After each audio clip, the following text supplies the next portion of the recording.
thanks to Coraline and the organizers for allowing me, well, not necessarily to come to Stuttgart, but actually to meet you and be present in this very interesting and stimulating workshop we have gone through, which has covered different areas. And because of my professional occupation, I'm obliged to work with specific things, but my DNA is always that of the political scientist. And therefore, it was really something that I always enjoyed. So, how should I start and how do we go? First of all, as you might have recognized from my background, I will approach this presentation more from the perspective of a practitioner and a facilitator rather than of the academic perspective that I keep, which is more in the area of the Middle East politics and international relations, and less in the cultural policies. When I saw the program, I realized the rationale of the second part, but I couldn't really. It didn't make any sense for me either to be first, second, or third. Till Antonella went on board and she started discussing whatever. Then I realized that it makes a lot of sense because of what I'm going to say here, which is in a way continuum. Now, before I get into the actual notion of intercultural cities, I'll make a reference to two or three things which might sound a little bit out of the blue, but hopefully at the end it makes sense. The first thing, and I will do something that I'm always very keen on doing, is be a little bit provocative. So when I listened to Antonella discussing all those nerves and how we read it, I freaked out. What came to my mind was the movie Gattaca, if you remember it. I said, wow, if we end up calculating all our human behavior and human policies based on this one, like even the 1970s and 80s game theories which always go with boxes, then we actually lose a lot of the excitement of whatever it cannot be predicted very precisely, or because of all those scientific or those very measurable things might become a wishful thinking. We might actually lead to something which would have not been led there if it wasn't the other thing. The other things that Antonella mentioned, which makes a lot of reference to that, is that first of all, if I should keep what is saying that the monolinguals are weaker, are in a weaker position than multilinguals. So this bear in mind, which means is the more interaction exists between different languages and therefore cultures, the more that is an asset. The second point, and this is not a very positive one, is that you mentioned that we are moving away from the cultural diplomacy and we're getting into the intercultural domain. And this is the area that we've been approached to. But at the same time, I'm regret to say that if we look into the cultural cities paradigm, then we see that we are back to instrumentalization of culture. Maybe at the end of, but at the same time, we might argue that this might be the role of culture. This is being a useful tool in order to deal with the needs of society at large, rather than having that's a combination of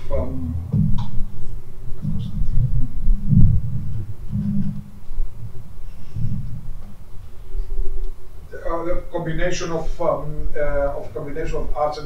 arts and letters and other elements that would sound great, which are very important. We discussed it, but at the end of the day, some who are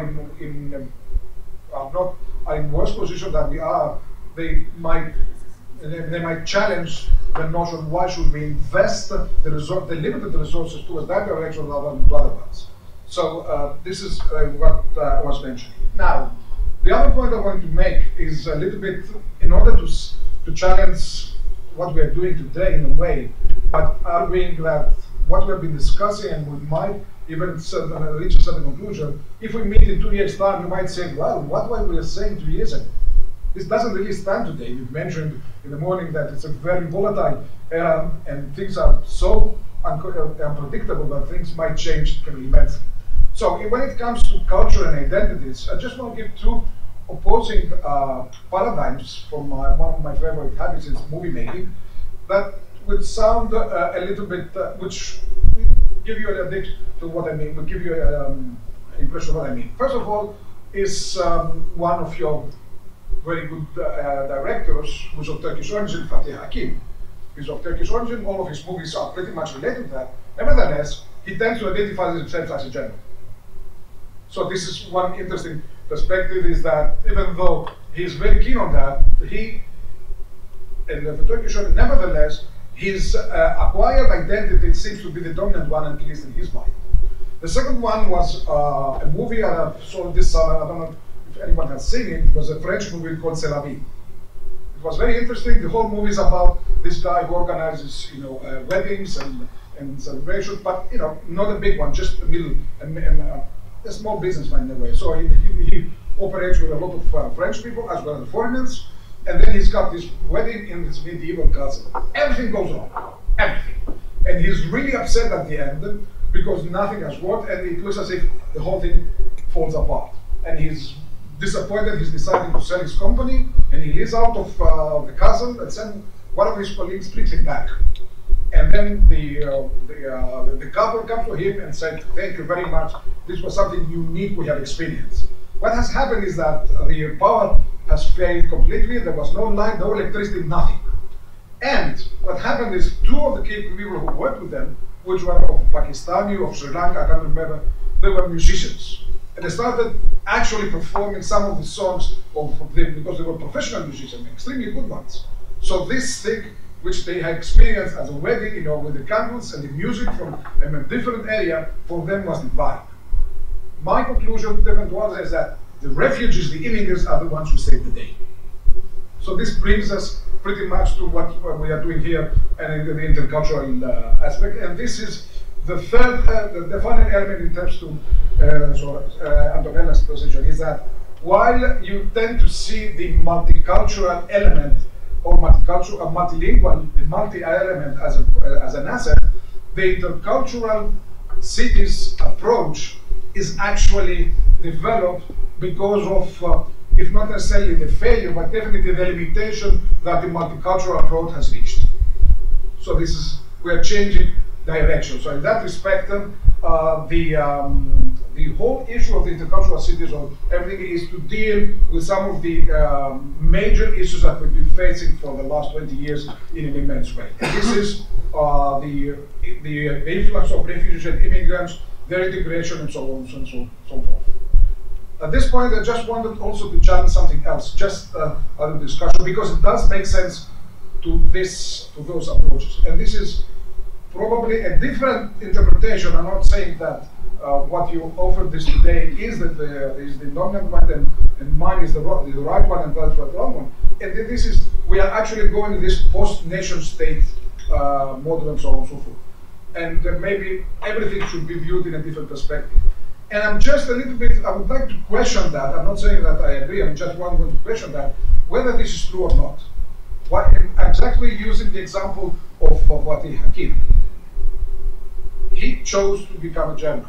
And what I would like to challenge and say is, maybe we are not actually going through where we have entered the post-nation state model, but what we are going through is the revision of the nation state ingredients, because the nation states have taken a long time to evolve in order to identify the major values, the major characteristics, and so on and so forth. So in that respect, the influx of so many refugees here, and many of them who not necessarily want to maintain their own identity for different reasons, or some of them would like to, and they are always in contact with the dominant culture, this would definitely affect both sides.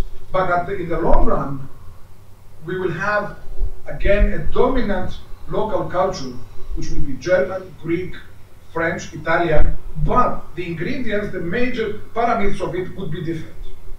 It's probably the same with the first generation, second generation Irish who went to New York and the other countries. All of them, so in that respect, and probably the sustainability of those societies is based on their ability to absorb and therefore to absorb some of the elements of the newcomers, which allows them, first of all, to enrich their own approach in culture, but on the other hand, to give them the credit, to give them the pride of having contributed to their new acquired homes. In that respect, one of the things that we're always reading is that, coming from Greece as well, is that we are brought up in a way that believe that we are the beginning and the end of philosophy of everything. And this might be true or not, but the reality is that I believe that the Greek culture, or the ancient Greek culture and civilization, became so big because it was open, it was an open system that would always borrow anything that we find interesting in order to create something more sustainable, more greater than anything else. So, this is more or less things that we might find everywhere. Now we've gone into this particular notion, which is intercultural cities. So, what is it? Is it really a state? First of all, this is a name of a program that runs through the Council of Europe. This is a very interesting project, and we have to recognize that even though it comes as a follow-up, and therefore because of the pitfalls of the multicultural approach, nevertheless, some of its elements could not have worked unless we have gone through the multicultural approach in order to integrate those new communities, those newcomers in society. This also, and this is one of the realities, is that our societies at large, and especially the cities, are multicultural by definition. Actually, the cities, in my mind at least, it is the only coherent and concise entity, unit, in terms of special organization, in relation to any other one. Be that the European Union, a large entity, be that a region, be that a state. Only the cities are the ones that have so much interconnectedness between all its elements, its institutions, its people. This is one of the major assets, of the major characteristics that actually fits into the intercultural cities paradigm. The other thing is that the cities, because of their size, because of their, and in some respects, because of its inhumane, you might argue, some of the characteristics, allows space for diversity. Now, I'm not talking about necessarily ethnic or religious one, but even in cultural diversity, you see a lot of, imagine a little bit in the past, or even in the 50s, the villagers or the rural population migrating to the cities, they are newcomers, they carry a different culture in a different way. But there is always room for them, even not always very welcome, not always very, in some cases very harsh, but definitely in a city there is room for everything, pretty much. And there is, and the cities, in many cases, not all of them, but definitely some of them, and the great ones, are also laboratories for development. In fact, at least in my mind, when I went to study in England, in London and elsewhere, I realized that if you go to London, this is London. It's not the United Kingdom, it's not England. London is unique. And some of the major metropolitan cities have a unique character and unique culture, if you want to argue. It's not necessarily in all the cities, but definitely many of them have their own identity and their own characteristics. Even Berlin, because of its historical heritage, or contemporary historical heritage, has its own identity and characteristics. So this is something that brings us to the notion, or to the entity of the city as one of the most interesting ones. So the intercultural cities, as is developed, as I've said, is a program, but it's also an approach. The interculturalist approach, which comes as a continuous, as I said, to multiculturalism. All of them, the major concern is, of course, how we are going to integrate and minimize the tension from the presence of newcomers, immigrants, refugees, or the one diverse, who are different from the dominant cultural, ethnic, religious a little bit later, or linguistic groups. So this was one of the essential elements for it. And the previous paradigms, we can recognize as segregation, which of course we said, yeah, you recognize and tolerate their existence, but they live apart. This might have functioned or not, and even the Kastenmeier approach in Germany has. I think this is flavor from that, but this in the contemporary era, at least in contemporary norms and values that Western Europe and the European community and relation cannot really accept because of exactly of the isolationists, because of human rights issues and so on and so forth. The other one, which was one of the most powerful paradigms, was the French model, was complete assimilation, which of course meant that forget about your culture, you become French, and it has proven to be inefficient. And the final one, which has been dominating the paradigm in the area, which is multiculturalism. And this is the recognition of that we have multicultural, and we should respect them, we should allow them, we should have left space for them, and so on and so forth, in order for coexistence. It has its merits. It had actually put on the agenda issues of human rights. It had recognized the existence and the operation of different minorities, but especially in the United Kingdom, it has also shown its limitation, because it's a completely different thing of accepting and allowing and having equal rights and living together. So while on the one hand, in many cases, we had the application of multiculturalism, the acceptance and legal terms, and on many aspects of this one, nevertheless, they continue to be socially not necessarily capable, but definitely live apart in a certain way. So therefore, there was no actual integration, or there was no actual feeling of belonging to the same. And therefore, we move on to multiculturalism, the intercultural cities approach. Or if we want to simplify things, let's call it the interculturalist approach. Now, curiously enough, and this is very interesting, is that the basis of this approach has nothing to do with culture. In fact, it actually puts aside the culture and it emphasizes other common elements that exist in such a community like a city.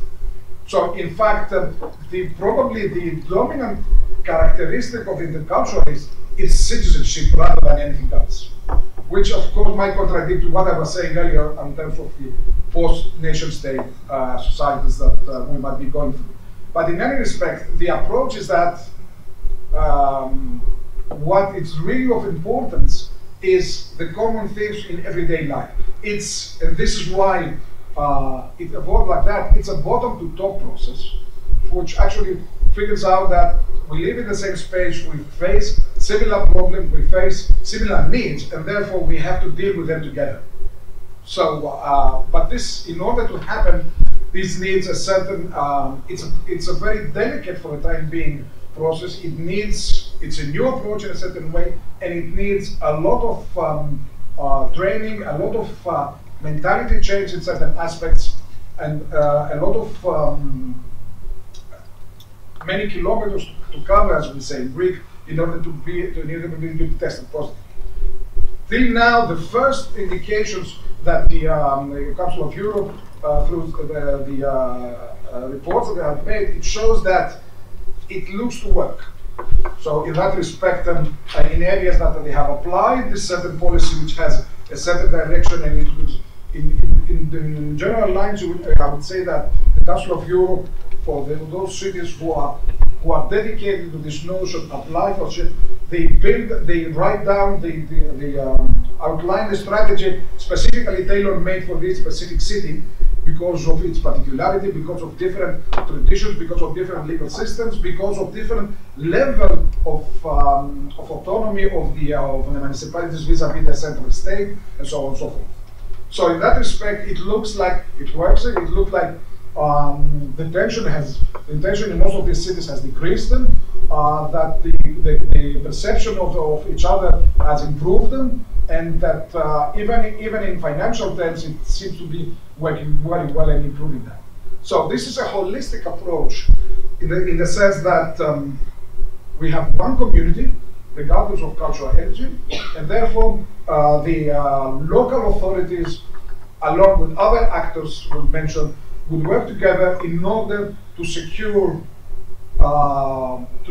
and actually assist them in using those spaces to express the different cultural expressions, so to actually expression be that, and this is how culture comes back in the form of art arts and letters and so on and so forth. But it also recognizes that there is a power sharing that should take place regardless of origin again, and that's why the notion of citizenship here, of cities citizenship in a certain way, becomes emotional, and there are no more differences.